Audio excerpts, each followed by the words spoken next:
కొందరు కోడిగుడ్డు శాకాహారం అంటారు, కొందరు మాంసాహారం అంటుంటారు. కోడిగుడ్డు శాకాహారం కాదంటానికి 4-5 కారణాలున్నాయి. మొట్టమొదటిది, శాకాహారం అయితే ఏ శాఖలకు కాసిని, ఏ కొమ్మలకు కాసిని కోడిగుడ్లు కాదు కాబట్టి శాకాహారం కాదంటానికి ఇది. ఇక రెండవది, శాకాహారం అయితే పీచు పదార్థాలు ఉంటాయి, మరి కోడిగుడ్లో ఫైబర్ 0, శాకాహారం కాదు. ఇక మూడవది, శాకాహారాల్లో కొలెస్ట్రాల్ ఉండదు, మరి కోడిగుడ్డు మాంసాహారం కాబట్టి అందులో కొలెస్ట్రాల్ 220 మిల్లీగ్రామ్స్ ఉంటుంది, కాబట్టి ఇది కూడా శాకాహారం కాదంటానికి ఆధారం.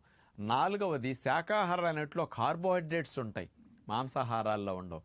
కోడిగుడ్లో కార్బోహైడ్రేట్స్ 0, కాబట్టి ఇది కూడా శాకాహారం కాదంటానికి ఆధారం. ఐదవది, నాటుకోడిగుడ్డు పిల్ల అవుతుంది, ఫారం కోడిగుడ్డు పిల్ల అవ్వట్లేదు కాబట్టి ఇది శాకాహారం కాదంటారు. పిల్లైనా పిల్లగా పోయినా శాకాహారం కోడిగుడ్డు మాత్రం కాదు, మాంసాహారమే.